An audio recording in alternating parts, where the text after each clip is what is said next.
Hvilken skærm har du? Har du nedtællingen? Ja, der er 37, 36, Jeps, godt. 35.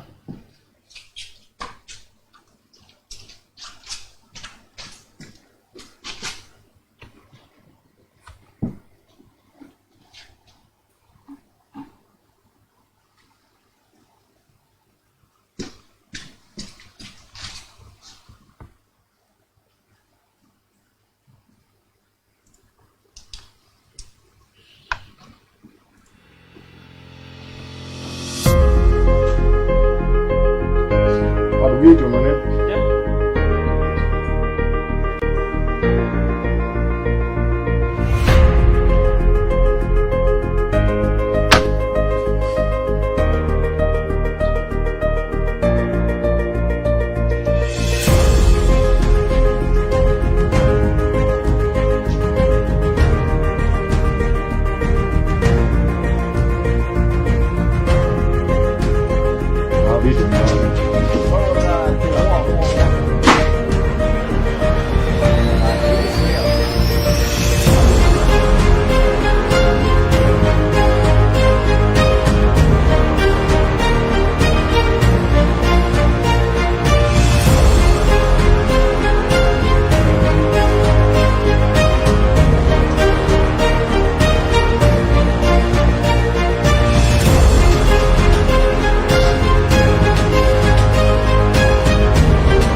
Værsgo, René. Velkommen til Silkeborg Kajakklubs årlige sponsorløb, som i år sendes livestream af corona-venlige hensyn her.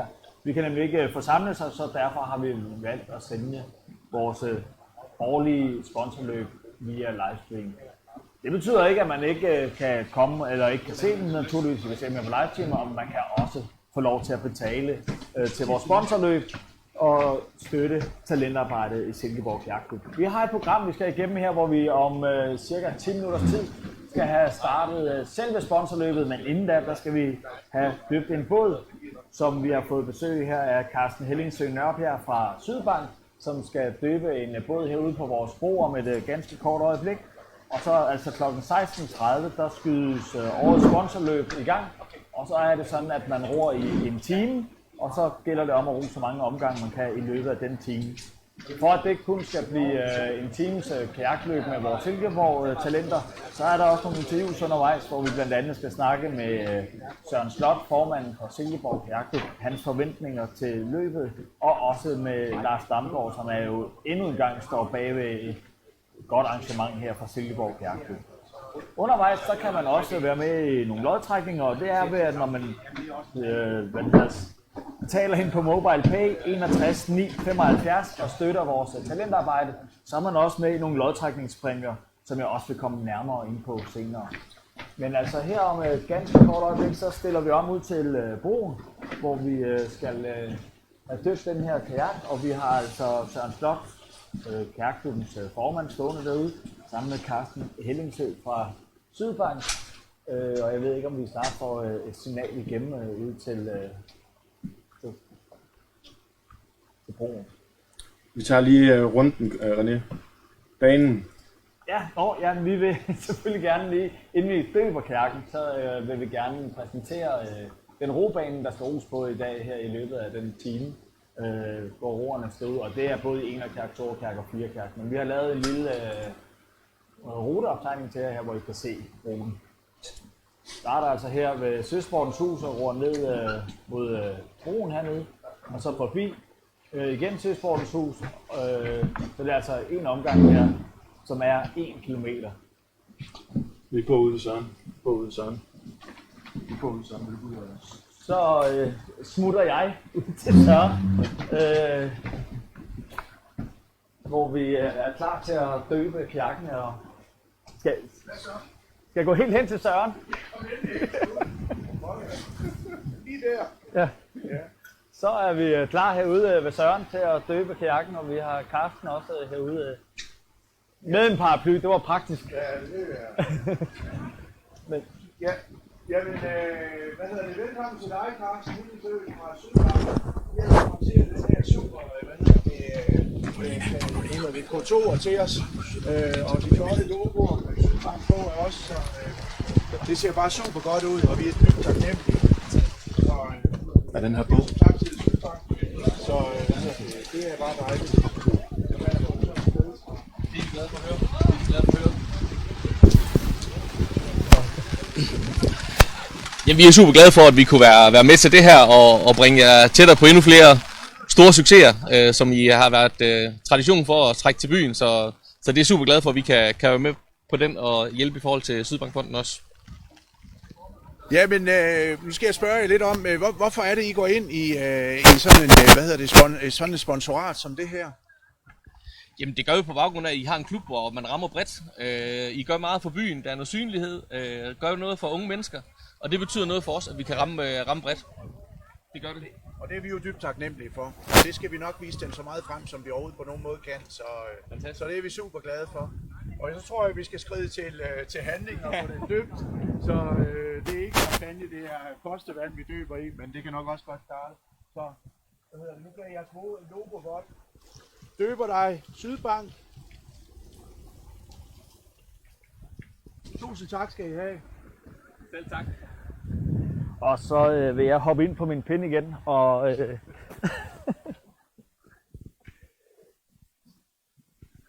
det var virkelig live det her.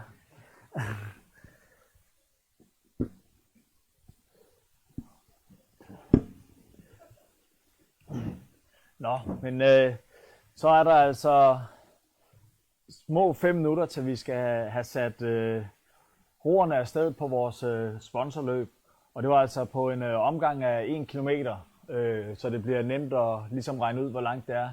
De har roet hver omgang jo altså er 1 kilometer. Som I kan se på skærmen her, så er der jo en nedtællingsur, som tæller tiden naturligvis, hvor lang tid der er igen. Og så ikke mindst den vigtige lille rubrik til højre, hvor man kan se, hvor mange penge der er samlet ind. Og længst til højre, der kan I se vores nummer til MobilePay, som er 61 9 75. Jeg skal lige være sikker på, at jeg også.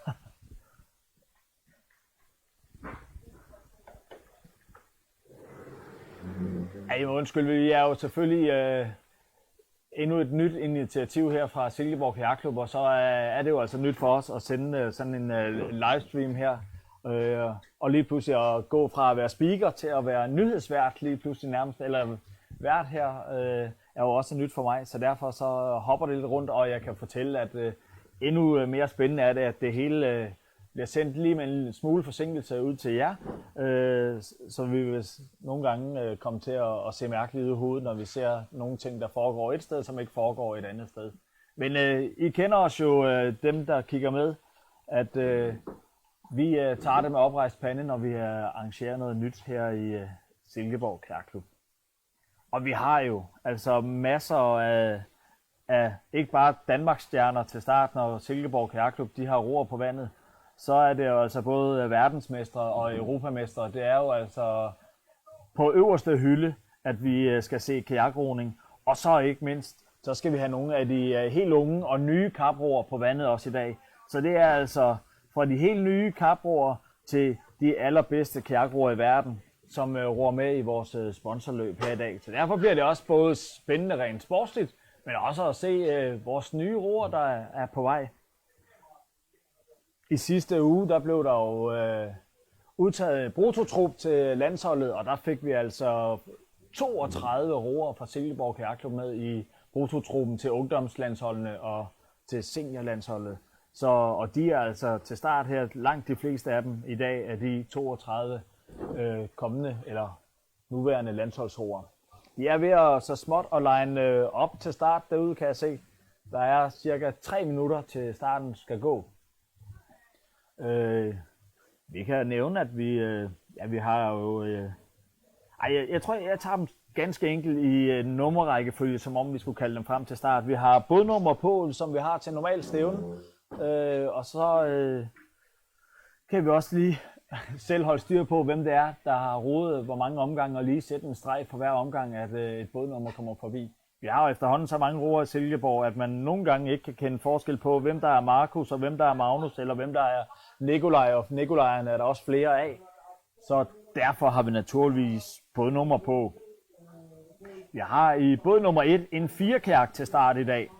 Vi har Anders Dyrvig, Johan Klitte, Christine Rode og Frederik Vestergaard. Vi har i båd nummer 2 Anders Lo Præsti. Og båd nummer 3, der har vi Anne-Sophie Vinter. Båd nummer 4, det er Anton Hinge.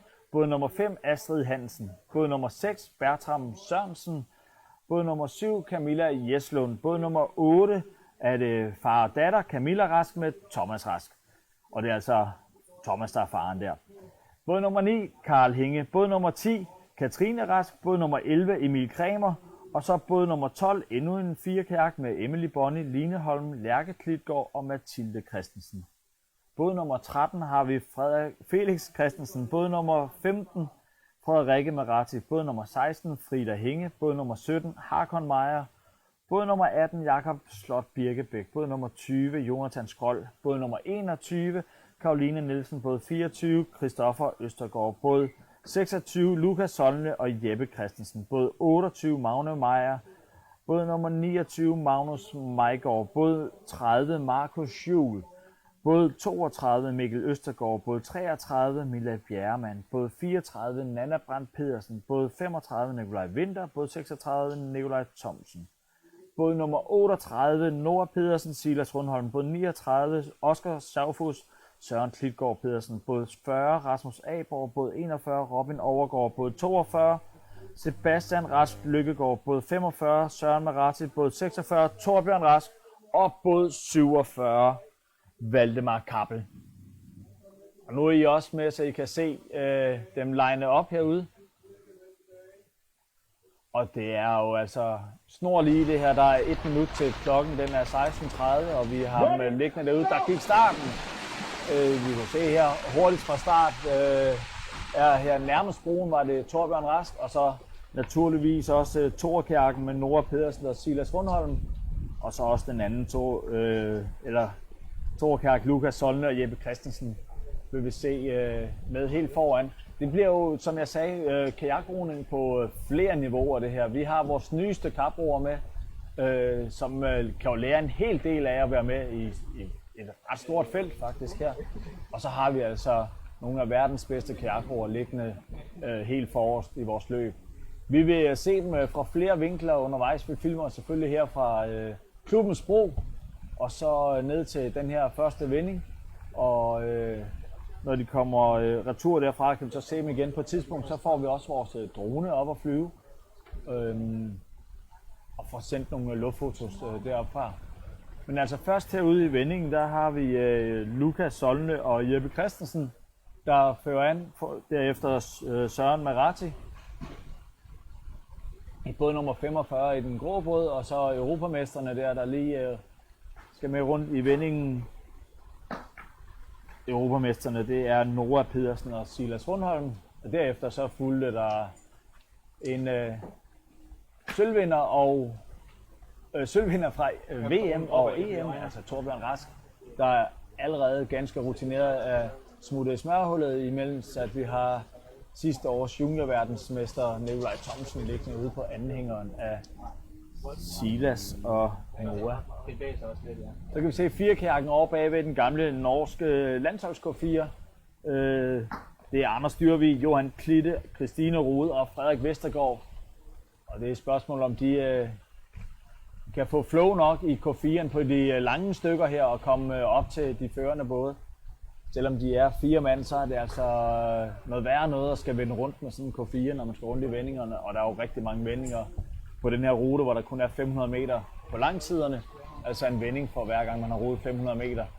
Det kan godt være lidt bøvlet i en 4-kajak. Men det ser ud til, at de er ved at fange de forreste igen. Og altså lige nu så er det Søren Marati, der fører an foran de 2 toerkajakker, og så med Torbjørn om bagved i smørhullet, og Nikolaj Thomsen ude på anhængeren. Båd nummer 4, det er Anton Hinge, som er jo virkelig taktisk stærk roer. Vi har en af vores helt unge talenter, som derefter lige roer over til Bertram Sørensen. Nu kommer de altså forbi Søsportens hus her, og så roer de ned mod den odde, der er cirka 200 meter på den anden side af Søsportens hus, den der er kendt her fra Silkeborg, når vi har stævne her, ved at det er inden her på de sidste 200 meter, at vi har vendingen. Vendingen ligger faktisk lige herhen efter overvandet. Jeg kan ikke se dem med mit eget øje nu, men kan kun se dem her på skærmen, hvor det altså er Søren, der trækker rundt her i vendingen.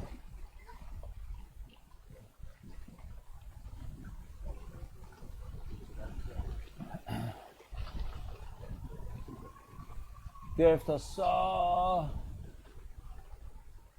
følger, og jeg synes det ligner en K2, som jeg ikke har med på mit papir, der var med der, men lad os se, når de kommer her, så kan vi jo genkende dem. Vi har også fået Oscar Schaufus og Søren Klitgaard med op i førergruppen her, som lige nu så føres an af vores europamestre fra sidste år, Noah Pedersen og Sila Rundholm. Og i og med, at der ikke blev rodet EM maraton i år, så er de jo altså stadigvæk europamestre. Og Jeppe Christensen og Lukas Solne der på deres hænger, og så altså også regerende juniorverdensmester, i og med, at der ikke er blevet rodet junior-VM. Har vi Nikolaj Thomsen, der altså er blevet seniorroer. Men der er jo ikke kåret nogen ny juniorverdensmester, efter han vandt sidste år. Og de har altså nu rodet 1 kilometer, 1 runde. De forreste her. Vi får næste gruppe forbi. Jeg sidder lidt og vender og drejer mig her for at se, hvem vi får Rune forbi. Og det var både 34. Der har jeg Nana til at ro alene, og det så meget ud, som om hun havde fået hjælp i en toerkærk. Hvem roer hun sammen med? Frederikke, så havde jeg set rigtigt. Altså Nana og Frederikke Marati, der roer toer sammen. Det skriver jeg lige ned her, så til næste gang de kommer forbi. Nå, altså, der er allerede smidt 100 kroner på Mobile Pay, og dem vil vi gerne have mange flere af, de 100 lapper der, til at sponsorere vores talentarbejde Silkeborg Kajakklub. Det er jo noget af det vigtige ved vores sponsorarbejde. Vi starter allerede med, at Sydbank altså sponsorerer os en toerkajak her i starten af sendingen, men vi skal jo bruge en masse penge til vores talentarbejde i løbet af året. Og man kan altså sponsorere os på det nummer, der står oppe i højre hjørne, 61 9 75. 61 9 75. Kan I støtte os med alt fra 1 krone til 10.000 kroner, hvis I skulle have lyst til det. Vi tager gerne imod det hele og kan bruge det hele i vores talentarbejde i Silkeborg Kajakklub. Det er jo sådan, at det er rigtig fedt, at vi får 32 roere med på bruttolandsholdet. Men det er jo altså også sådan i vores sport, at der er jo egenbetaling på landsholdet. Og derfor er det også en meget stor post på Silkeborg Kajakklubs budget at skal have egenbetaling på til i vores regnskab, som jo altså ikke er roerne altid skal stå 100% for os selv. Der er nogle gange, de selv skal betale noget af beløbet. Vi har roerne på vej herop. Det er altså Jeppe og Lukas, der fører an nu med juniorverdensmester Nikolaj Thomsen her i båd nummer 36, Søren Marati på den anden side. De to, de er jo danske mestre sammen i toerkajak. I dag er de altså hver for sig i enerkajak. De har så i smørhullet EM-guldtoeren fra sidste år, Noah Pedersen og Silas Rundholm. Og det var jo lidt et sejt EM-guld, de vandt. Det er lidt overraskende sejr til dem. Der havde vi nok regnet med, at det var netop Lukas Solne, som vi ser sammen med Jeppe i dag i toerkajak, der var favoritter sammen med Nikolaj Thomsen. Men en rygskade til en af dem satte dem ud af spillet, men så var der heldigvis en anden dansk båd til at tage over. Og den danske båd, ja, den var altså også en Silkeborg-båd.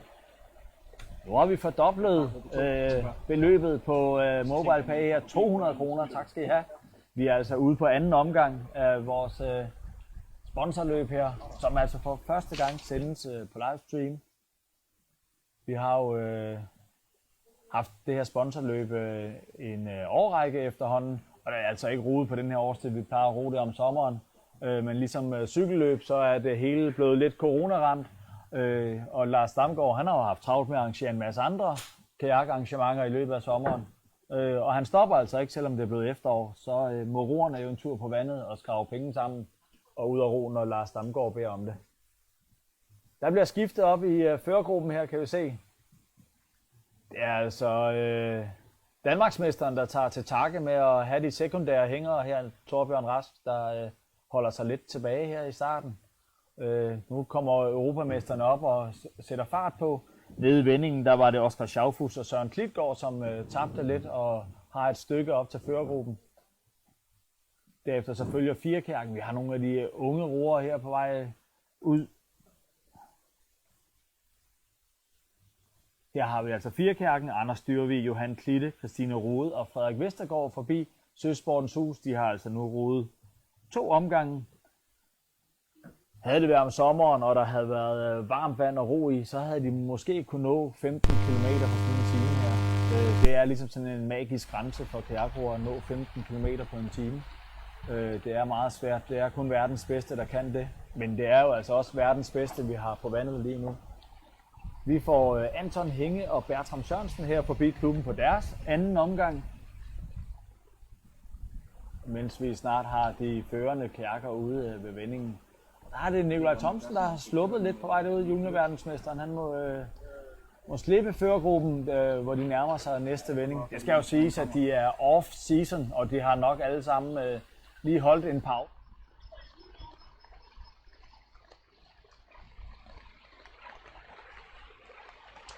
Og bare træne fuld smæk igennem, som om at de skulle ro VM og EM, og så er det hele jo altså blevet aflyst. Og så har de altså også holdt en træningspause, som de normalt ville gøre her i oktober. Og det er ikke lang tid siden, det er 3 minutter siden, jeg sagde, at vi fordoblede beløbet på MobilePay fra 100 til 200 kroner. Vi nærmer altså så snart 5.000 kroner. Det går super hurtigt her. 1000 tak skal vi have. Vi kan bruge en 10 kroner, vi kan bruge 100 kroner, vi kan bruge 1000 kroner. I skal bare smide i kassen. Vi er taknemmelige for hvert et beløb, vi får i kassen. Og det er jo altså fordi, at det tæller her, de omgange roerne, de roer, tæller jo altså penge i kassen her til klubben. Der er nogle enkelte, der har firmasponsor på, så er der mange, der har mor og far på som sponsor. Og så har vi altså en enkelt roer her, der nu bliver overhalet med en omgang. Det er altså Felix Christensen. Super sejt af Felix at være med her i dag. Felix, der jo nok en dag bliver en af dem, der kommer til at ligge foran til klubbens sponsorløb, når han har roet i nogle år. Nu kan han altså se dem, der engang var lige så lille, som han var, komme forbi ham her med en enkelt omgang. Og det er altså nu, hvor Torbjørn han gik op og satte fart på i førergruppen.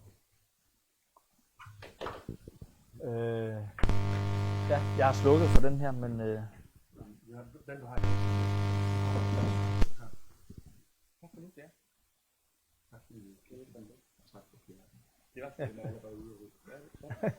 Den nåede med ud.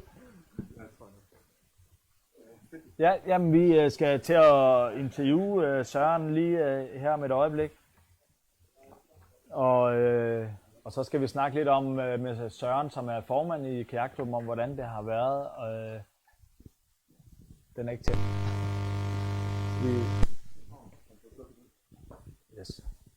Vi skal lige have styr på vores teknik her, så sætter vi i gang i et interview lige om et øjeblik. Nu hvor vi altså har rundet 6.160 kroner i vores sponsorløb her. Og det er altså de fleste af pengene naturligvis skruet ind af vores mange talenter, vi har på vandet nu, der har lavet en sponsoraftale. Og det sponsoraftale, den er altså enten lavet med et firma, eller også sådan ganske enkelt lavet med mor og far, der smider et beløb i kassen for hver omgang af roerne, de roer. Og så er jeg ved at få besøg her i mit lille... Jeg skal lige finde ud af, hvad vej vi skal rykke her. Jeg tror, det er den vej. Nu gik det. Ja, jeg fik hævet billedet ud her om mig. Vi kan se her, vi har roerne på vej op. inden at vi går på med interview, så har vi altså toerkajak med Jeppe og Lukas, der nu fører an foran Torbjørn, og derefter så følger den anden kajak med Noah og Silas, og så altså med Søren her i Smørhullet. Det mest optimale jo for en gruppe af kajakroer, det er jo at være de her 4 roer sammen, så man kan lave det, der kaldes en diamantformation. Vi fik lige rykket hurtigt her i vores studie, og så fik vi rykket lidt på et par ledninger, sådan så at vores kamera, det lige blev lidt skævt, og vi skal jo finde ud af, hvad der er spejlvendt, og hvad der er lige på, når vi skal kigge ind i kameraet her. Nu tror jeg, vi er igennem, så. Ja. Det er jo også nyt for os, det her. Det er det, men det er spændende. Men Søren, det har jo været noget anderledes sæson i år, må man sige. Vi har ikke fået hævet alle de mesterskaber ind, som vi plejer, på grund af den her pandemi. Hvordan har det været at være formand i Silkeborg Kajakklub? Jamen, det har været anderledes, og det har jo på en måde været noget underligt, fordi vi har jo som sagt, som du siger, René, har vi jo ikke kunnet afholde ret mange stævner, og rigtig mange ting er blevet aflyst. På den anden side set, så synes jeg, at de unge, især kaproerne, har været helt fantastisk til at holde gejsten, fordi at man kunne godt have forestillet sig, når der ikke rigtig er nogen af de store normale stævner at ro hen imod, ja, så mister man gejsten, men det har ikke været tilfældet. De har været super energiske og super motiveret alligevel. Og så har vi jo så gjort det, at vi har holdt de her små ministævner, som vi har kaldt Corona Cups, som har været sådan dryppet lidt ud over sæsonen, netop for at kunne holde og have noget hele tiden at træne hen imod. Men det har selvfølgelig ikke været det samme, som når det var rigtige mesterskaber, men det har alligevel været super godt, og som et godt alternativ. Jeg må sige, jeg tror, at dem, der er på vandet her i dag, dem har jeg jo set klæde om udendørs i en lang periode i foråret, hvor klubben jo, vi havde jo nedlukket klubben, eller lukket ned, og der var ikke mulighed for at komme i bad eller noget indendørs, så de har jo klædt om i tæt på frysepunktet nogle gange næsten, og alligevel så har de holdt gejsten op. Det viser nogen, der vil noget. Det er nogen, der vil noget, det må vi sige. Men i det hele klubben har jo egentlig været, altså vi som du siger, René, så måtte vi lukke ned. Vi måtte ikke vi måtte jo ikke forsamles ret mange, og klubhuset var låst af og så videre, ikke? Så der var ikke anden mulighed end at stå ude i kulden og tage bad, og måske nogen klædt om lidt hjemmefra også og sådan noget, ikke, for at overleve. Og så måtte man ro i små grupper i starten, og det fungerede jo også, når man lige havde vendt sig lidt til det. Men det lykkedes at holde kampgejsten op. Og hvad synes du så nu her om vores nye setup? Nu er vi pludselig live på med kamera og alt muligt. Altså, jeg synes, det er ret imponerende, man skal jo ikke gå og rose sig selv, men jeg synes godt, vi kan være lidt stolte over, at det alligevel er lykkedes at stable alt det her teknik på benene og få det til at spille. Så det må vi jo så håbe, dem der sidder hjemme og kigger på det og følger det over hjemmesiden, at de også bliver inspireret af det og donerer nogle penge, fordi det er jo selvfølgelig det, der er formålet med setup'et, ikke? Men det fungerer, og vejret i dag, ja, det havde nok ikke trukket så mange alligevel, så lang tid ad gangen dernede. Så man kan sige, når nu det skal være, så fungerer det rigtig godt. Ja, og det er jo også på en helt anden årstid, end vi er vant til at holde vores sponsorløb. Det er jo det. Men nu er vi på livestream i stedet, og så kan vi godt tillade os at holde det i efteråret i regnvejr, uden at der skal stå forældre og fryse herude på tribunerne. Hvad tænker du, når du tror du, vi kan samle det samme beløb ind for coronaen, en betydning for vores indsamling? Ja, det tror jeg. Vi plejer at have et pænt beløb omkring 70.000. Det tror jeg ikke, vi kan nå op på i år. Og det hænger selvfølgelig lidt sammen med, at man har ikke haft de samme muligheder, som man plejer til at komme rundt og gøre opmærksom på tingene og banke på døre rundt omkring. Det har været lidt sværere at gøre den slags i de her tider. Så jeg tror, det bliver mindre. Jeg nævnte også tidligere, at mange af sponsoraterne, de hedder mor og far i dag. Det må vi jo erkende, og det er jo ikke så mærkeligt i en tid, hvor virksomhederne også sidder stramt i det rundt omkring, så er det ikke lige nemt at lokke så mange penge ud. Nej, og det der med mor og far, altså de skal jo i forvejen, ikke også, så er det jo trods alt en sport, der koster mange penge, ikke også, hvis man har en ung, der roer, eller der er nogle gange flere børn, ikke også, i familien, der må ro, Så det er lidt ærgerligt, at det har været sværere at få virksomheder i tale i de her tider her. Men sådan er det, og det skal ikke ødelægge det gode humør. Man kan sige i kajaksporten, at man skal heller ikke hæppe for meget som forældre, fordi at hvis det går dem godt, så bliver det bare endnu dyrere. Så det er dyrt at hæppe. Ja, det er jo det. Ja, det. Men du siger, at normalt har vi fået samlet omkring 70.000. Ja. Hvad tror du, vi har lige rundet 10.000 kroner? Jamen altså, så efter kan det godt være, 18 fordi minutter. jeg sad og tænkte lidt, inden vi gik i gang her, kan jeg vide, om vi rammer en 30.000, så skulle vi være glade. Men det kan da godt være, at vi når højere op endnu. Det er jo lidt op til dem, der sidder hjemme og holder varmen hjemme i stuen nu, om ikke at det kan ikke passe, at fingrene de sådan er helt frosset, vel, så det er bare om at gøre at komme på MobilePay. Nej, man kan sige, for det er jo direkte sponsorat til talentarbejdet i klubben. Det. Og det er jo både, nu så vi, hvad det hedder, Felix med bagerst i gruppen her, og så har vi nogle af de verdens bedste kajakroer op foran. Men det er jo hele spektret, at man sponsor faktisk ved at smide et beløb til 61,975. Og det er jo fedt, at vi også kan få det lille ting med i spil nu, når vi har den her livestream. Men altså, vi kan jo se, at den tæller jo så også per omgang, at roerne de ror. Og det bliver jo nok også det største beløb. Det bliver det, som de ror ind. Hvem mindre er der nogen, der lige får lyst til at smide 5.000 eller et andet. Vi så jo tidligere i år, hvordan Mads Brandt og hans storesøster Line fik samlet et stort beløb ind, men der var også et andet velgørende formål, kan man sige. Ja, det kan man godt sige, ikke også? Det var meget imponerende, det de præsterede der. Hvad regner du med? 2021 kommer vi ud til stævner der, Søren? Jamen altså, vi må jo håbe det, ikke også, fordi at en sæson mere på den måde her, det vil tære på kræfterne. Så tror jeg, at motivationen kan risikere at ryge lidt blandt de unge, ikke også. Så det skulle vi meget gerne. Man kan sige, at vi har jo i Silkeborg faktisk mistet en mulig OL-roer i den her sæson i Line Langelund, som jo desværre mistede motivationen, da OL blev aflyst. Så det har jo ikke været uden betydning i den grad for Silkeborg. Så mange OL-deltagere har vi jo trods alt ikke haft. Nej, det har vi ikke råd til. Og der var jo stor chance for, at Line ville have siddet med i den 4 kommer med til at kvalificere. Og det var super ærgerligt. Men sådan har vilkårene jo desværre været. Hvad tænker du for... hvad jeg nu skal spørge? Nå jo, sponsorløbet her. Vi har samlet 70.000 ind de andre år, og lidt mindre i år. Og jeg ved godt, klubbens sponsorater, klubben har jo ikke så mange. Selv roerne har nogle hver især til deres kajakker. Hvor stor betydning? Hvorfor er det en god idé at holde det her sponsorløb for os? Jamen altså, det er jo under alle omstændigheder jo... altså klubben kunne ikke køre på det niveau, som den kører, hvis ikke vi havde sponsorater. Sådan er det. Det kan vi lige så godt erkende, at så skulle det være en helt anden struktur, der skulle på tingene. Og jeg tror, det vil være meget vanskeligt. Altså som vi lige var inde på før, ikke også, at forældre og så videre, de sponsorerer jo, eller bruger mange penge på deres unge på den måde her, på de unge sport, ikke? Så vi skal være meget taknemmelige for, at der er virksomheder, der synes, at det er et godt formål. Og det er vi meget glade for. Det er vi er taknemmelige, og vi er også taknemmelige for hvert et beløb, vi kan få ind her i dag. Jamen, tak for snakken, så. Det var så må vi se, nu kommer de forreste forbi her igen.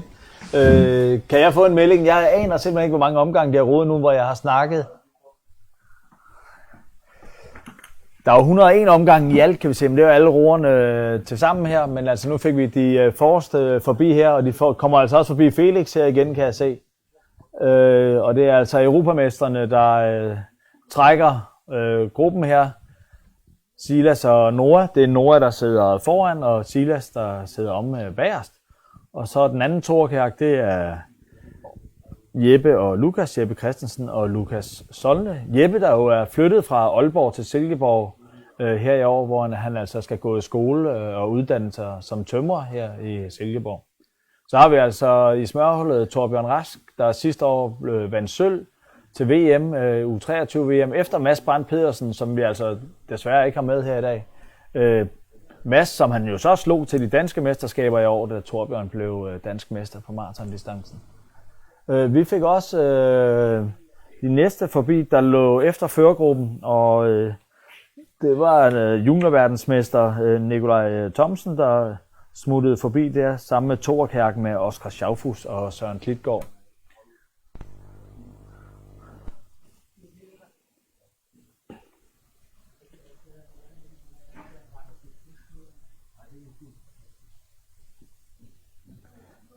Der er et par enkelte mere, der vist også er blevet overhældet ud med en omgang. Vi har Frida Hinge her forbi, kan jeg se, der også er blevet hentet med en omgang. Hun bliver heldigvis siddende i kajakken i dag. Vi har altså, jeg laver lidt sjov med dem nede i kajakklubben en gang imellem, familien Hinge der. Nu får vi faktisk storebror Anton forbi sammen med Bertram.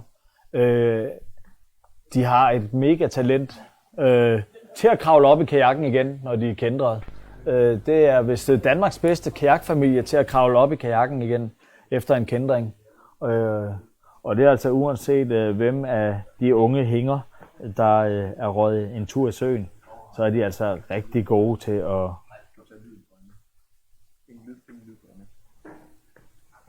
Hvad siger du dog, Lars?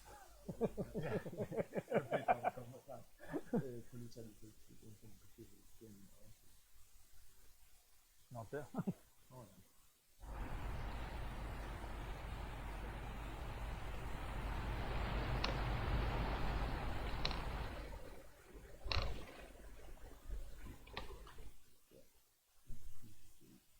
Nå, hvor mange omgange?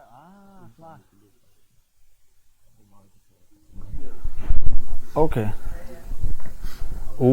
Så er det dyrt at have Anders i en K4 der, hva'? Hvad samler han? Ej, det er det hele K4'en, der samler det. Nå.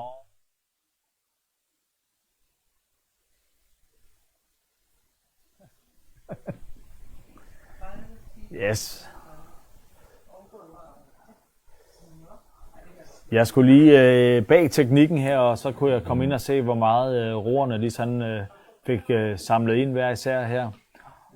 Og så undrer jeg mig over, at Anders Dyrvig, han havde samlet meget mere ind end alle de andre, men han sidder jo altså en firekajak, hvor alle fire, de så samler et beløb ind, og firekajakken til sammen har altså snart samlet 2.000 kroner ind. Vi har altså et samlet beløb efterhånden på 15.000 kroner nærmere ved os. Vi kunne godt lige bruge en 500-lap for en, der lige sidder med sin mobil i hånden, og så har lyst til at mobile pay her forbi. Så kunne man jo passende sponsorere Anne-Sophie Winther, som kom forbi her. 4 gange vinder af Tour de Gudnå, som vi altså fik forbi her. Hun blev igen i år vinder af det 70 km lange Tour de Gudnå, som altså ros her fra Silkeborg og til Randers. Hun ligger altså sammen med Rask-båden, og det kunne være mange forskellige kombinationer. I dag der er det altså Thomas Rask, der ror sammen med hans yngste datter, Camilla Rask. Vi har altså også både Torbjørn Rask, som faktisk kommer forbi kajakklubben nu, og også Katrine Rask med på vandet. Mor Camilla har fået lov at blive hjemme i dag. Det var altså førergruppen, vi får forbi her, hvor vi altså har Torbjørn Rask her nærmest, og så er det Søren Marati foran. Det kan jo være, at han kommer til at hedde Rask på et tidspunkt, det skal vi ikke udelukke. Han er i hvert fald kæreste med Katrine Rask. Om nogle dage, der er det jo meget moderne at tage konens navn også, så det kan være, at han kommer til at hedde Søren Rask, så har vi endnu en Rask i Silkeborg Kajakklub. Det er altså de førende roer, vi har på vej ud her. Og de har roet 6 omgange, så vidt jeg lige kan se her. Skal jeg se, om mit system det fungerer her.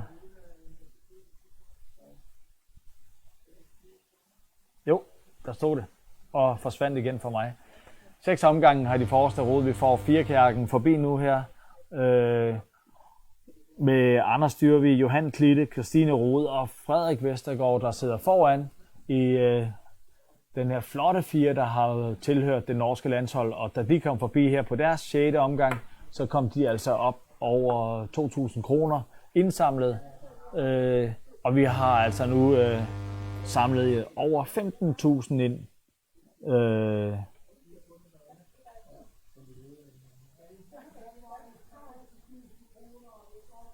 Vi er altså nu over halvvejs. 33 minutter er der... der er faktisk rodet over 33 minutter. Det er fordi, at min ene skærm er lidt bagefter. har snart rodet 35 minutter, og der er samlet 16.000 kroner ind. Smid endelig gerne en 5 kroner, en 10 kroner, en 100 kroner på MobilePay 61 975, og så kan I være med i nogle lodtrækningspræmier. Der er i hvert fald biografgavekort. Der er også et gavekort op til Toft, en rigtig lækker tøjbutik heroppe i byen. Og så er jeg sikker på, at Lars han fortæller mig, hvem der er mere sponsor. Hvor man kan vinde lodtrækningspræmier ud over Toft og biografen.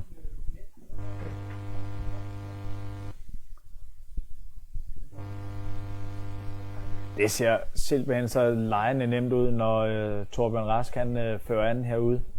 Men de få af os, der har prøvet at holde den hænger der, den er forfærdelig. Forfærdelig lille, den hænger og går forfærdeligt hurtigt. Det er altså en super stjerne, vi har på vej her. Der altså slog vores egen verdensmester, Mads Brandt Pedersen, til de danske mesterskaber. Altså vandt sølv sidste år til VM efter vores verdensmester. Så det blev altså guld og sølv til U23 VM sidste år. Og så havde Torbjørn nok sat næsen op efter at skulle blive verdensmester i U23 i år, hvor Mads altså ikke længere ville være U23. Men det er altså blevet aflyst, naturligvis på grund af coronaen. Der skulle ellers have været verdensmesterskab op i Norge, og det var rigtig ærgerligt, det blev aflyst, fordi der er ingen tvivl om, at de havde et rigtig godt setup deroppe. De havde fået samlet masser af millioner sammen til at lave et rigtig godt mesterskab. Vi får Katrine Rask i en lille gruppe her, trækker hun forbi Søsportens Hus, og så har de altså rodet 6 omgange. Med på hængeren havde hun Nanna Brandt Pedersen og Frederikke Maratti, og Karl Hinge var der også med, kunne jeg se. Karl, der altså er storebror til Anton og Frida Hinge, altså de 3, der bare er super gode til at kravle op i kærken, når de er væltet. Der er sikkert nogen, der så vil sige, hvorfor laver de ikke bare en grønlændervending, men det kan man altså ikke i de her kaproningskajakker. Og dog, så er der jo altså nogen, der gør det, når de laver nogle små film til Instagram eller noget, hvor de ligger i swimmingpoolen, og så lige laver en grønlændervending i sådan en kajak her, hvor man altså skal sidde godt spændt fast. Måske med en sele over benene, så kan man godt lave en vending i sådan en. Men med stor sandsynlighed også ryge direkte i vandet igen. Så har vi førergruppen på vej forbi her igen sammen med en anden større gruppe. Torbjørn Rask flyver forbi farmand og lillesøster, som ligger i en anden gruppe her ved siden. Altså vi har 2 store grupper på vej forbi Søsportens Hus, hvor den ene altså fører sig af Anne-Sophie Winther, og hvor vi har Camilla Rask og Torbjørn Rask i smørhullet. Og den anden førergruppen, altså der nu har rodet 7 omgange, Torbjørn Rask og Lukas Solne, Jeppe Christensen, vi havde Nora Dykær, og han er selvfølgelig sammen med hans succesfulde marker, Silas Rundholm, og så med Søren Maratti i smørhullet.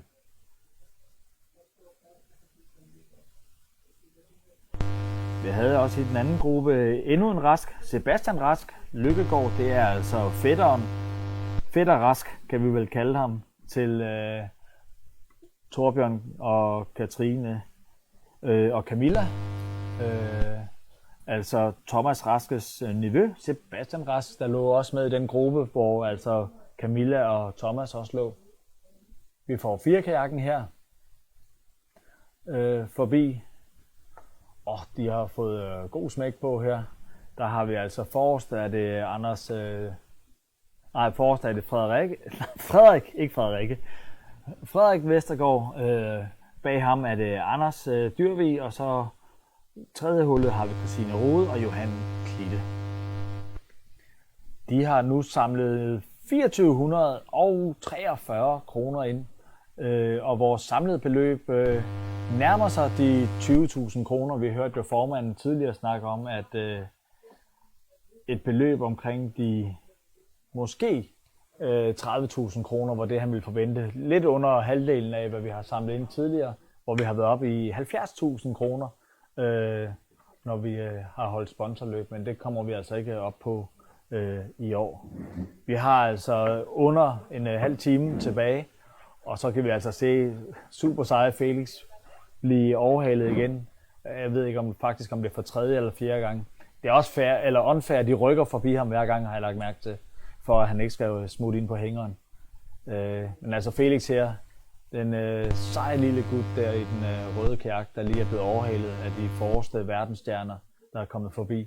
Så jeg har fået fint besøg her i studiet, og endnu en gang stævnearrangør.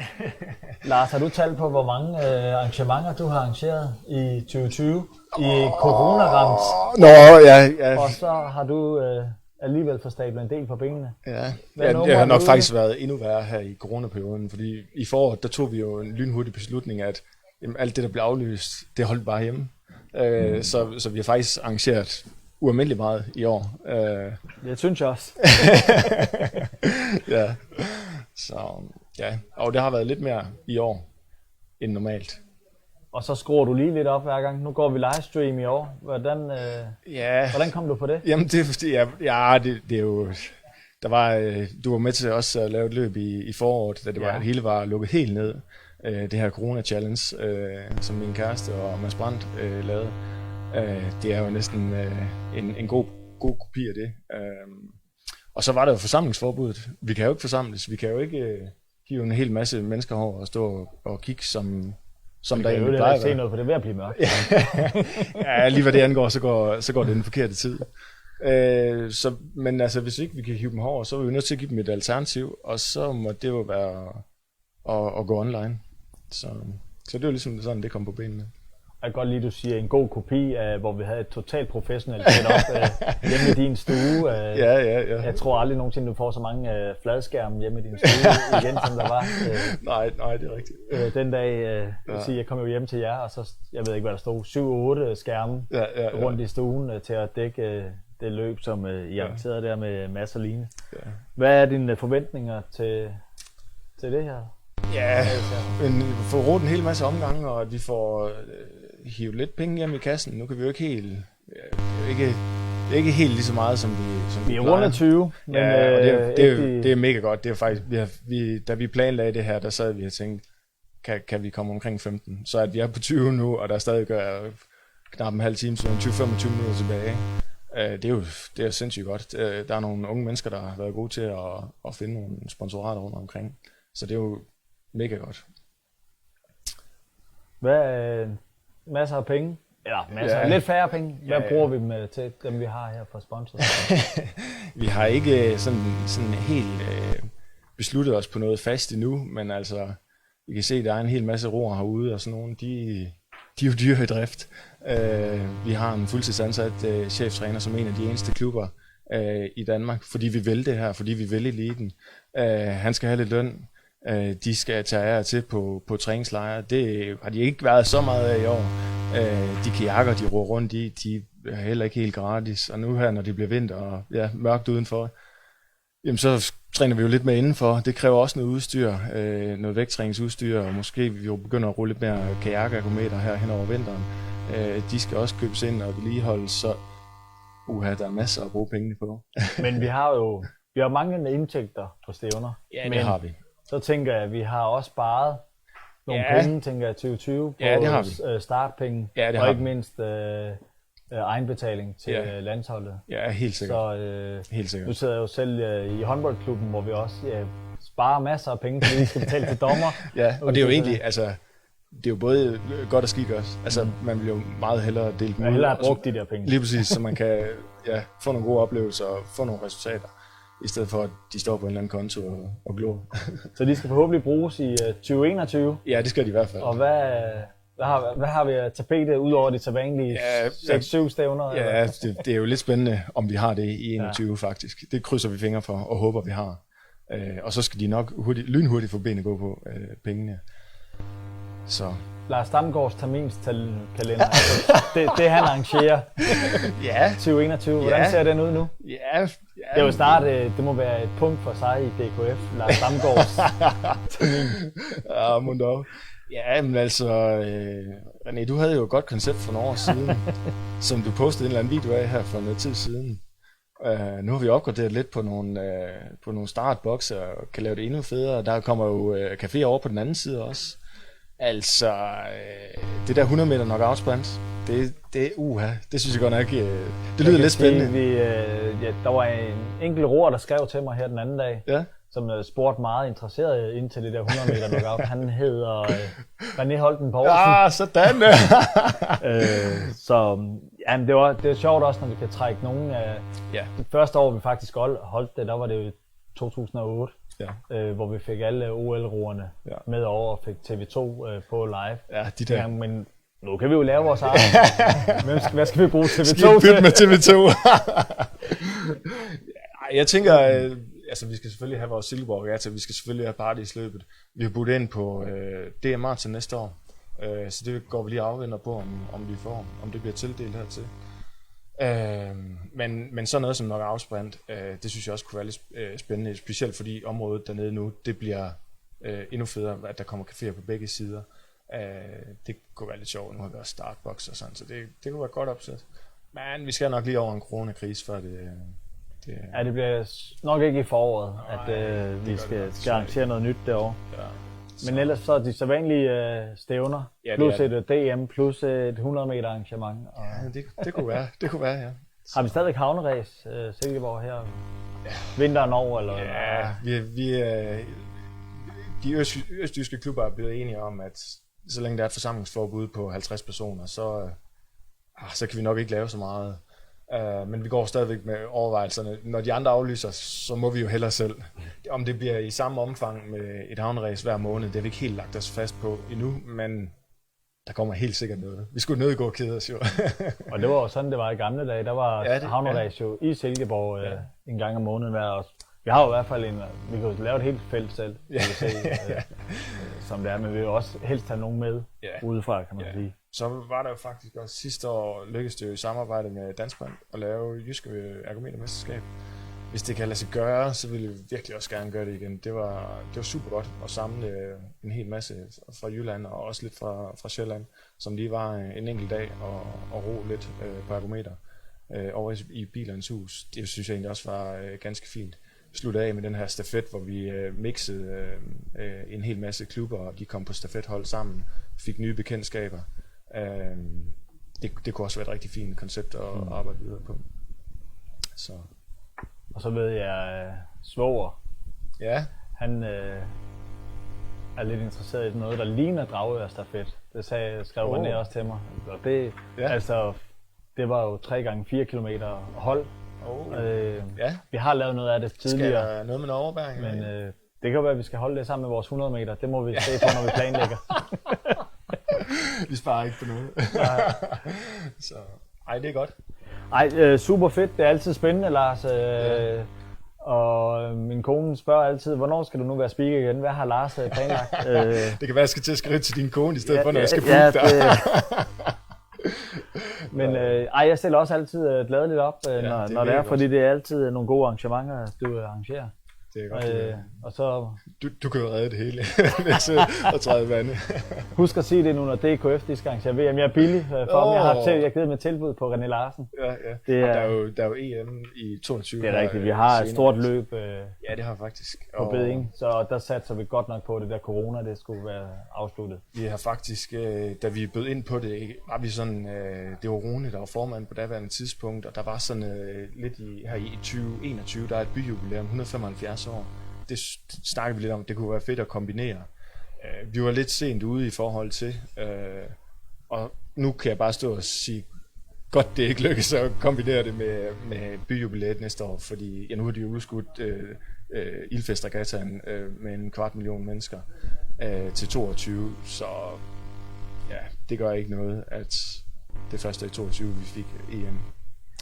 Nej, jeg tror der er mange, der stadigvæk er spændt på, om 2021 bliver en sæson, hvor der bliver nogle af de løb, som vi gerne skulle have i gang. Altså også et EM og et VM. EM i Moskva og VM i Rumænien. Ja. Så der har vi så med klubbens træner ude på søen her også i egen båd i dag. Og så ser vi den forreste kvinde her, Katrine Rask, som fører an i den her gruppe, hvor vi altså også havde Karl Hinge og så toerkærken med Nanna Brandt Pedersen og Frederikke Merati. Her ser vi firkærken i billedet. Anders Dyrvig, Johan Klitte, Christine Rode og Frederik Vestergaard, som jo altså har overhalet K2'en og K1'en her. K2'en med Oscar Schaufus og Søren Klitgaard og Nikolaj Winter, der ligger herefter. Der har vi så både nummer 7, Camilla Jesslund, der ligger sammen med dem. Og det er altså nok ikke, fordi hun har hentet dem, eller det er det ikke. Det er, fordi hun er blevet overhalet med en omgang af dem. Og nu lader dem lige smutte forbi hende. Hun er ved at blive indhentet af den anden firkærk. Vi har altså 2 firkærker på søen. Vi har også Emily Bonny, Line Holm, Lærke Klitgaard og Mathilde Christensen i en firkærk derude. Og det er bare fedt at se, at vi har så mange unge mennesker rundt på søen her. Og når kommer de forreste forbi mig her, og der er bare smæk på hele tiden. De roer så super hurtigt, og det er jo altså det. Den forreste gruppe, det er kærkroning på allerøverste hylde. Også her uden for sæsonen, hvor de bare rigtig, rigtig stærkt. Og vi er altså nu oppe på 25.000 kroner, over 25.000 kroner. Og de forreste har altså nu passeret 9 omgange, og vi mangler et godt kvarter, lidt over et kvarter tilbage. Katrine Rask får vi forbi her, og skulle jeg lige se, jeg kunne ikke se før. Vi ligner Christoffer, ja. Christoffer, der ligger i smørhullet der sammen med altså Karl Hinge, og så altså Nanna og Frederikke, Nanna Brandt Pedersen og Frederikke Merati. Det er også, når man hører navnene her, når vi hører Rask, vi hører Brandt Pedersen, vi hører Merati, så er det altså navne, der går igen på flere af dem, og mange af de medaljer, der bliver hævet hjem til Silkeborg.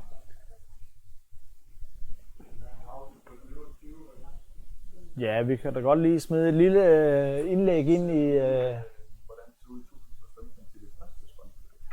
Ja, vi har simpelthen et gammelt indslag, vi lige vil vise jer her nu, hvor mørket er ved at ramme søen her. Altså første gang, vi arrangerede sponsorløb, det var 5 år siden, 2015, hvor vi gerne vil vise jer et klip fra det første sponsorløb, vi havde.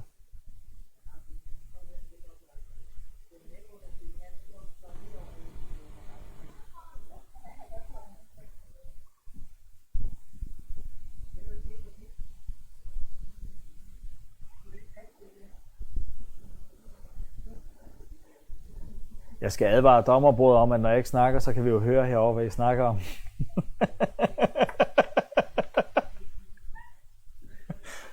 Men de snakker om, hvad de har hjemme i drivhuset, kan jeg høre, over ved dommerbordet. Ja, jeg ved det godt. Det ved de jo ikke.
Og det var altså et klip for det første sponsorløb, vi havde. Nu vil jeg bare sige, at nu er min nedtælling, den er så røget på, at der er en time tilbage af løbet.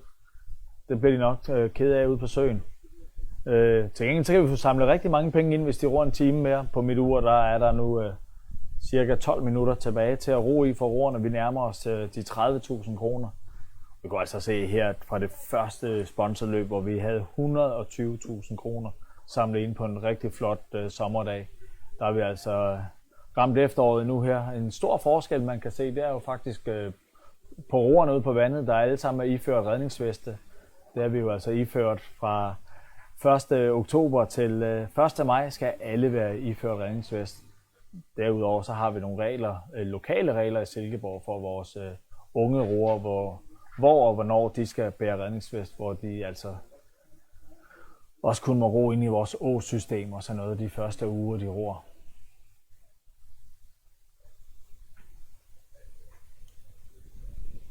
Men altså her der har vi også nogle af de helt unge. Vi fik Anders Lå Præst i billedet her. Også godt at se ham derude. Og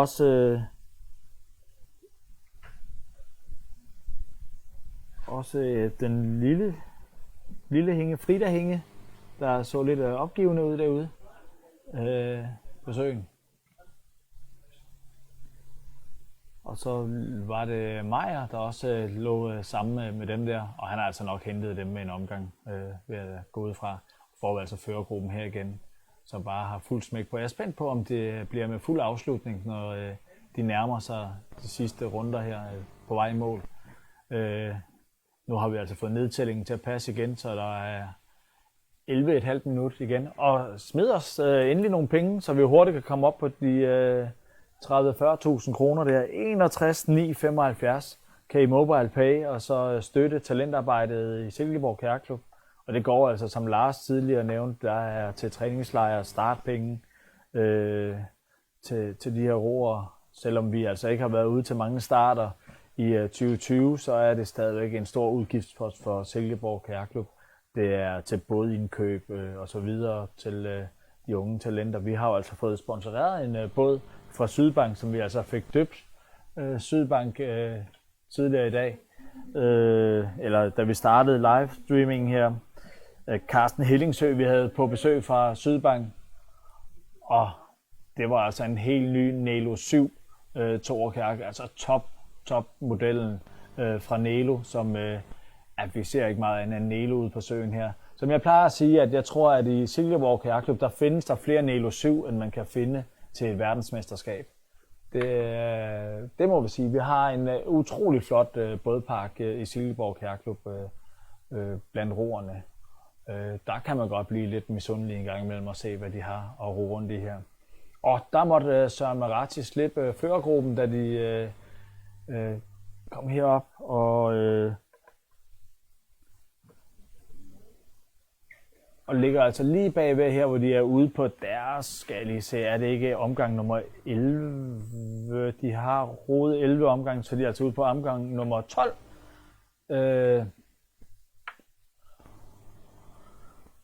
Og så ser vi altså Søren, der er blevet smidt af her. Og her i billedet, der har vi altså både nummer 20, Jonathan Skold, som har haft en utrolig god udvikling i den her sæson. Og roede rigtig godt til det stævne, vi havde her i Silkeborg, og vandt det lange løb faktisk. Virkelig sket meget for ham her i 2020. En af dem, der må ærger sig over, at der ikke er blevet danske mesterskaber. Det er ikke nogen hemmelighed. Jeg personligt synes, det var synd for alle de roer, vi har på søen i dag, at der ikke blev et dansk mesterskab. Det var i mine øjne bestemt muligt at få det afviklet. Opdelt imellem København og Jylland, kunne man godt have holdt et DM. Og så havde vi haft rigtig mange nykårede danske mestre på søen i dag, hvis man havde holdt det. Nu er de bare regerende danske mestre, mange af dem fra sidste sæson, og ikke mindst verdensmestre og europamestre, vi altså har på søen. Jeg har nævnt flere af dem flere gange.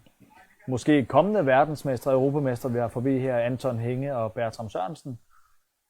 Her der ser vi i hvert fald tidligere europamester Katrine Rask her på den modsatte side af toerkajakken med Nanna Brandt Pedersen og Frederikke Marati. Og så har vi altså Hinge af familien her, er Karl Hinge nærmest. Felix, både nummer 13.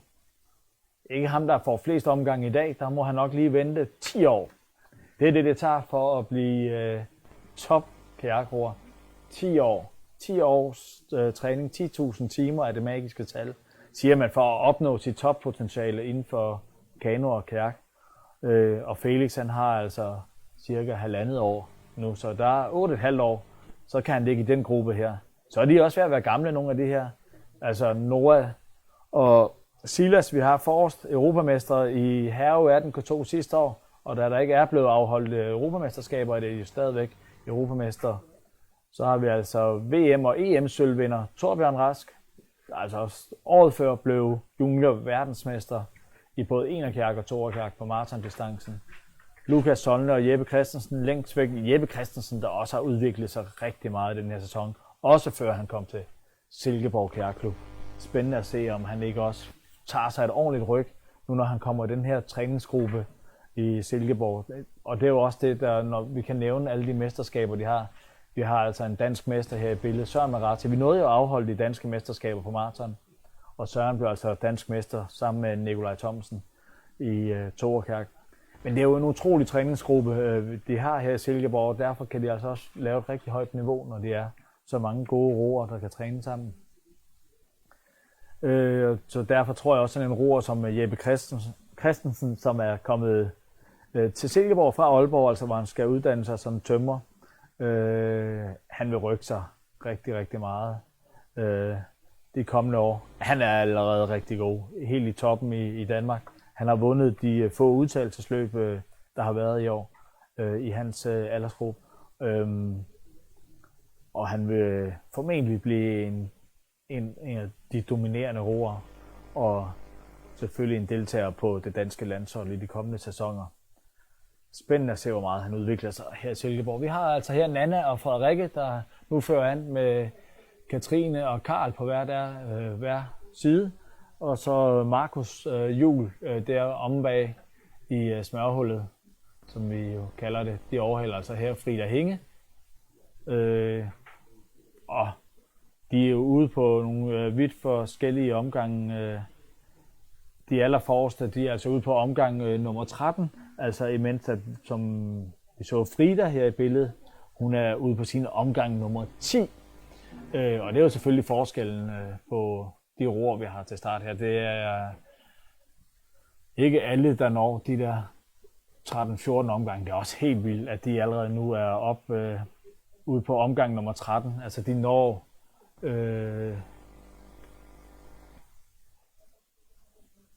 ud på omgang nummer 14, inden at vi bliver færdige. Og det er altså med et gennemsnit på over 14 km i timen, så det er ganske pænt, må man sige. Jeg havde selv fornøjelsen af her for et stykke tid siden at ro 17 km med vores verdensmester Mads Brandt Pedersen. 12,9 i snit i en time. Det var godt nok, det var hårde løjer. Så at de i dag roer over 14 i snit her, det er rigtig godt. Altså en magisk grænse, som jeg sagde tidligere for nogle kærkroer, det er at nå 15 km på en time. Det er der rigtig mange, der har prøvet på at gøre alene. Man kan godt gøre det i en gruppe, hvis man har en rigtig stærk gruppe. Den her gruppe her vil godt kunne ro 15 km i timen om sommeren. Vi er altså gået ind i de sidste 5 minutter, og vi runder snart 35.000. Vi skal have jer til at smide nogle mønter her til sidst og være med i lodtrækningen om de præmier, vi har, hvor vi har flere forskellige gavekort, man kan vinde både til tøj og biograf og andre oplevelser. Så skynd jer at smide nogle penge her de sidste minutter, inden at vi trækker lod om præmierne. Dem skal vi have skudt afsted. Meget snart. Vi er ved at nærme os 35.000. Der kommer en god gruppe forbi her. Kan vide, om vi ikke snart kommer over de 35, når vi får dem forbi her. Vi mangler altså under 4 minutter tilbage. Man kan se K4'en der, prøv at se den frekvens, de lige er sat op i, og sat farten op for at nå forbi stregen her en gang til. Man kan sige, at dem, der roer ud nu, hvor vi har under 4 minutter tilbage, de når jo ikke en omgang her. Det er ikke muligt for dem at ro en runde på 4 minutter. Så jeg skal høre chefen. Lars, tæller vi dem med, når de så kommer rundt igen, eller hvad? Okay, man afslutter simpelthen påbegyndt runde. Så det er bare med at komme rundt, og vi har trukket lod om præmierne allerede. gavekort til tøjbutikken. Det er Thomas Winter, Vibeke Henkel biograf, 2 biografbilletter og det samme tid.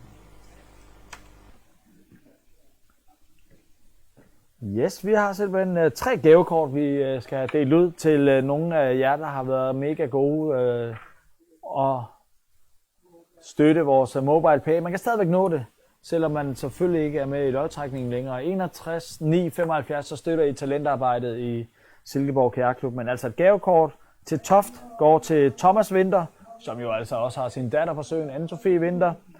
Vi har biografbilletter på vej til Vibeke Kvist Henkel, og vi har også biografbilletter på vej til Asta Bæk Rold.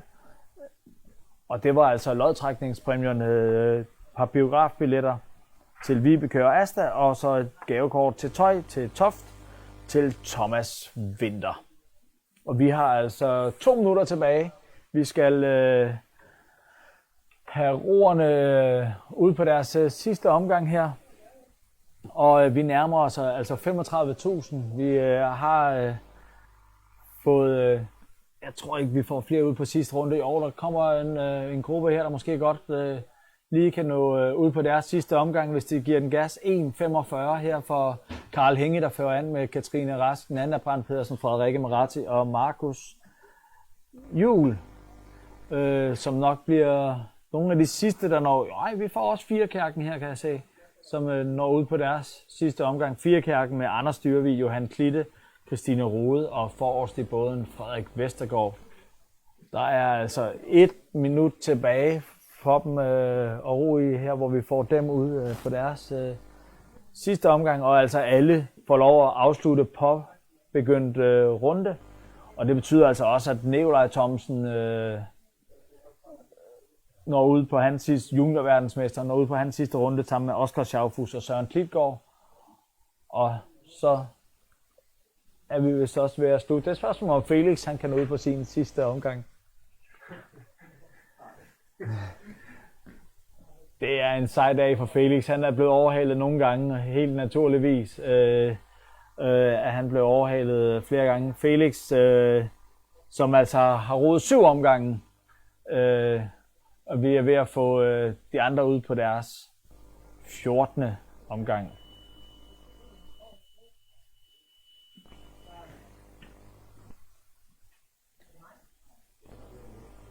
Så når de kommer i mål nu her, de næste, så fik vi altså faktisk, selvom Felix han lå hernede, så var han første mand i mål. Felix, og det er han foran Frida, som Hinge, som vi får i mål her, som nummer 2. Og jeg ser jo det hele her igennem tilregnede vinduer. Ej, svært ved at se, hvem det er, der kommer i mål. Det ligner... jeg kunne ikke se i det her. Vi har i hvert fald Anders på vej her, kan jeg se. Anders Lo Præsti, som bliver den 4., der kommer ind i mål. Anders, han når op på 9 omgangen. Og så det bliver der selv en slutspurt her. Hvor er det fedt, de giver den gas på vejen. Og det er altså Jeppe Christensen og Lukas Solne, som lige skal markere her til sidst, at de kommer først i mål. Så får vi Noah og Silas ind som dem, der altså kommer ud på deres omgang nummer 14. Altså de nåede knap 14 kilometer på den her time. Torbjørn Rask altså fik vi også i mål. Vi får 4-kærken i mål. Emily Bonne, Line Holm, Lærke Klitgaard og Mathilde Christensen. Camilla og Thomas Rask her får vi også i mål. Og så lige det Magne måske, der også kom i mål.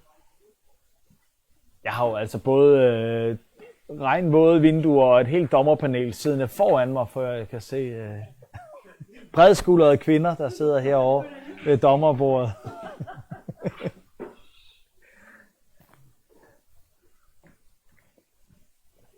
Og så skal vi altså alle have afsluttet deres sidste omgang her. Vi får Anne-Sophie Winter på vej op mod målstregen, mens vi får en af hendes konkurrenter fra tidligere år, Katrine Rask, på den modsatte side forbi på vej ned mod sidste vending. Anne-Sophie Winther, der altså blev nummer 2 ved de danske mesterskaber tidligere i år. Hvor det altså så blev en 3. plads til Katrine.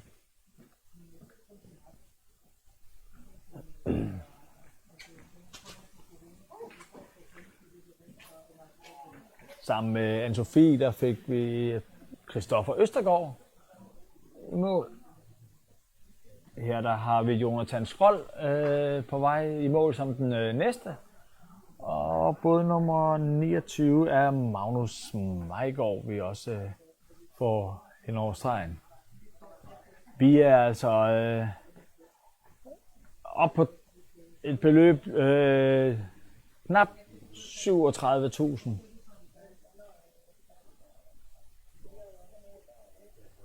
Magne Meigård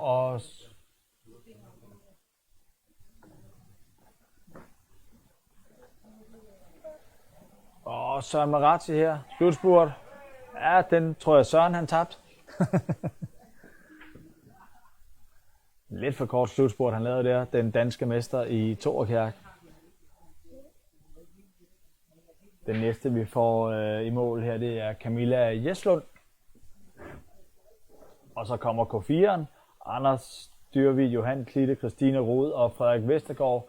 De kommer pløgtende her forbi og måske overhaler Camilla lige på det sidste meter lige inden målfoto kunne det have været blevet til, men det behøves vi ikke. Det blev altså K4'en, der lige sneg sig forbi der. Så får vi altså Katrine Rask, Karl Henge, Nana Brandt, Frederikke Marazzi i mål sammen med Markus Juhl. En gruppe, der har fulgtes rigtig godt ad hele vejen og skiftes til at trække. Og nu skal vi have samlet roerne ind til et fælles foto herinde ved broen, mens vi venter på at få de sidste mål. En af de sidste, vi får i mål, det er som en regerende juniorverdensmester, Nikolaj Thomsen, der er på vej op til mål her. Sammen med Oskar Saufus og Søren Klitgaard. Jeg vil gerne takke alle jer, der har smidt penge afsted til vores sponsorstævne her. Man kan stadig godt nå at smide penge til 61 975 på MobilePay. Og så skal jeg altså takke af for mig her i dag. Jeg har andre frivillige opgaver, der skal klares. Nu skal jeg over være håndboldtræner.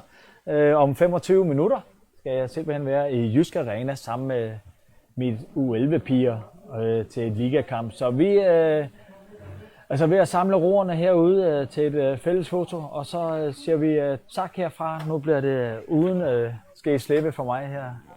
René Larsen takker af, over and out. Tak for i dag.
Torben, hvad laver du?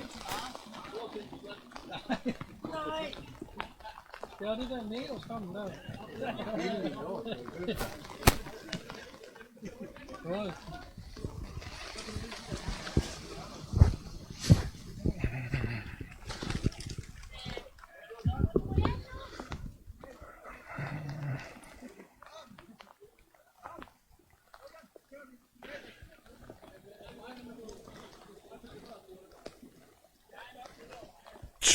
Tusind tak, fordi I rodede alle de omgange. Det blev til 332 omgange, 37.793 kroner. Sådan, super godt gået.